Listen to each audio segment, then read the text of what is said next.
Good evening, I'm John Batchelor. This is the John Batchelor Show. Mary Kissel, my colleague and co-host, is here from the Wall Street Journal, editorial page, and the host of Opinion Journal. Mary, it's the 5th of June. Right now in Europe, it's the 6th of June. So the leaders of Europe are gathering in France to commemorate 70 years since the Second Front opened.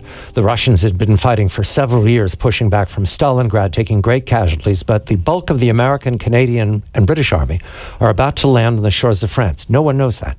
No one at all. So what we're about to hear is the American audience, New York, this is CBS News, hears that there's something up, but there's no confirmation. They're getting it from European radio. This is the first. It's 12:30 a.m. Eastern Wartime, June 6th. This is New York City. You're awake. Why? You've got to work the next day. It's coming Tuesday. Why are you listening to this? Here we go. CBS World News, Bob Trout speaking. And again, we bring you the available reports, all of them from German sources, on what the Berlin radio calls the invasion. There is still no Allied confirmation from any source. Correspondents who rushed to the War Department in Washington soon after the first German broadcast was heard were told that our War Department had no information on the German report. There's been no announcement of any sort from Allied headquarters in London. The first news of the German announcement reached this country at 12:37 a.m. Eastern Wartime. The Associated Press recorded this broadcast and immediately pointed out that it could be one which Allied leaders have warned us to expect from the Germans. Shortly after 1 a.m. Eastern Wartime, the Berlin radio opened its news program with a so-called invasion announcement. Columbia's shortwave listening station here in New York heard the Berlin radio say, and I quote, "Here is a special bulletin. Early this morning, the long-awaited British and American invasion began when paratroops landed in the area of the Somme estuary. The harbor of Le Havre is being fiercely bombarded at the present moment. Naval forces of the German Navy are off the coast fighting with enemy landing vessels. We've just brought you a special bulletin." End of the quotation. That is the invasion announcement as heard from the Berlin radio by Columbia's shortwave listening station. Here's a detail. The Somme estuary, Le Havre. German naval forces are fighting back. That's a product of deception. The Somme estuary and Le Havre are well to the east of the invasion fleet. The deception, it's called Fortitude. It's a massive operation. They've been running it for years. Have deceived the Germans into believing that the American paratroops are landing well to the east of where they're landing. We know this. There will be a report that there are paratroops dropping in the Normandy Peninsula well to the north. However, we know, and no one in America knew, that the landing will come at the Normandy beaches. The Germans don't know this. Interesting, you hear there's no confirmation. There can't be. And CBS Radio, doing its very careful job, says this could be a deception. Isn't that fun, Mary? It's fascinating. To see how they handle it. And if you and I had been listening at 12:30 at night, and we were broadcasting that night, some night, you're not sure. As a reporter, you go, what do we do with this? Maybe it'll go away. We've been told to expect that the Germans will try to fool us and that we'll reveal our sources, or the French resistance will come out early so they can execute them. They can shoot. They can see the plan. You hold back and you hold back. I'll play a couple more of these clips because this is the first anybody's heard about it. They're very cautious. There will be no confirmation for about 3 hours when they finally hear Eisenhower and his prepared remarks from London. But meanwhile, they're rushing to the White House. They're rushing to the Department of War. They're rushing down London. They're demanding to be told what's going on. And as far as everyone is understanding, nothing's happening. Nothing whatsoever. They've been waiting for it for a year, and they don't know. So that's why when we go back 70 years in time, you've got to understand how the world has changed profoundly and how they pulled off that deception. There are about to be 500,000 men landed on the beaches of Normandy, and nobody's sure. So let's come back to 2014. Good evening, Mary. Good evening, John. We're going to go to scandal immediately because that's the work we do. I understand it's much more romantic to be guessing about the 101st and 82nd Airborne jumping into Normandy. We welcome Gene Countryman, and there's a link here. The scandal we're concerned about right now is the incorrect and unacceptable behavior of the Veterans Administration towards veterans. Some few of them are veterans of the Second War. Most are not now because of the time gap. But Gene Countryman joins from KNSS, The Gene Countryman Show. He is a veteran of the U.S. military, and he's very familiar with the VA, named for Bob Dole, in Wichita, Kansas, which, Mary, there are Republicans in Kansas, there are Republicans, and there are more Republicans, and then there are the Republicans. All right, so this is a red state. Gene, good evening to you.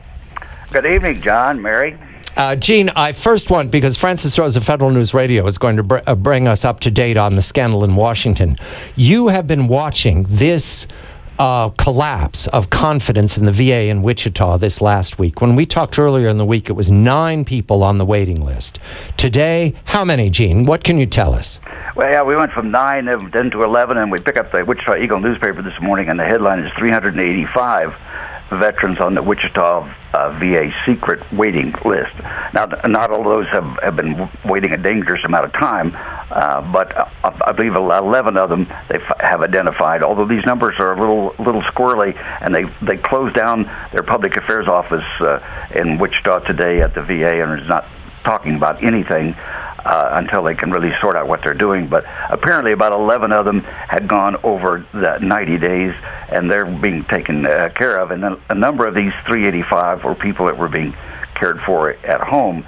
And so the numbers are pretty much in flux. But the bottom line is that, and it's an interesting juxtaposition, I thought about it today, about the 70th anniversary of the D-Day invasion, and now here we are, the veterans caught up in this kind of treatment from the Veterans Administration, and it's just really sad. I had hoped that this would be confined to the bigger centers, the Phoenixes and the Atlantas, and that maybe because of our size and maybe because of our Midwest mentality that we think we have, that it wouldn't reach us. But it apparently has, and it's also reached into the Kansas City VA center also. And now our politicians are all involved, our senators, both of the Republicans, our Republican governor now, and our Republican congressman for the 4th District, which includes Wichita.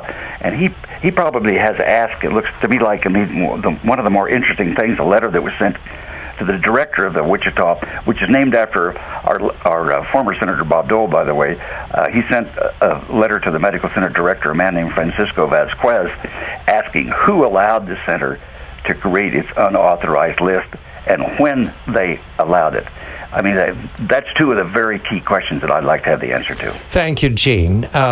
Mary, this grows. This is Wichita. We're reporting from the Heartland. It's not just Wichita, but I would also add that the Wichita Eagle is reporting that the Heartland Network, you're talking Kansas, Missouri, Illinois, right, Indiana, Kentucky, Arkansas, also touched by this scandal. Oh, we welcome Francis Rose of Federal News Radio, In Depth with Francis Rose, because there are breaking news events every day, and Francis can bring us up to date. 2 things, Francis, very quickly. The whistleblowers, and now the nominee withdrawing. Whistleblowers first. What can you tell us? There are 37 whistleblower cases now. Department of Veterans Affairs employees who have asked the Office of Special Counsel, which is the office that protects federal whistleblowers, to intervene on their behalf. The OSC leader, the Special Counsel Carolyn Lerner, says today 37 cases, 3 in particular that she's highlighting, and I can tell you more about those, but these are very egregious cases of people who were demoted and other ways of taking essentially revenge on people who reported up their chain of command first what was going on before they became whistleblowers. Francis, did these reports happen before or after the broader American public was made aware of the misconduct at the VA? Oh, long before. These were the Office of Special Counsel, in one case, prevented a demotion from happening for an employee in December of 2013. So this is when they were working the case, these aren't things that are happening today. They've been on this for a long time. The nominee has withdrawn. Why, Francis? Jeffrey Morawski is the nominee that the White House chose to replace Robert Petzel, who you and I talked about a short time ago, when he supposedly resigned. He was already going to retire anyway. Turns out that Mr. Morawski runs the Chicago area Veterans Affairs network of hospitals, one of which is accused now of engaging in this same waiting list deceit. So he withdrew today, saying that he believed because of that the political chances of him becoming confirmed and taking Dr. Petzel's place were so small, he was going to step aside. Where does the congressional investigation stand, Francis? The congressional investigations are in progress. The chairs and ranking members of the committee, from what I understand today, are collaborating on their investigations, because one thing that is certainly bipartisan in Washington is outrage when the veterans are mistreated. Gene, just to check with you, is there a sense of that this is out of control? That's why they closed the PR office. The television cameras are gathering. There's a feeling that things are very badly broken. Has it affected the treatment of veterans at the VA? Is there panic? I don't see that there's any panic among the veterans themselves. I mean, as a group, they're pretty hard to panic. But no, I couldn't say that it's affected the treatment any at this point. And as you mentioned earlier on, I'm enrolled at the VA. I'm a former GI myself, and one of the things that makes this so doubly disappointing is that I had been taking pleasure in all the progress that they had made in the 12 years that I've been there. And now for this to come along, it really sort of knocks the wind out of you. But I couldn't say that now, just because the head office has sort of circled the wagons, that any of the patients are being ignored. Mary, you and I report on Washington every day, your job at Opinion Journal.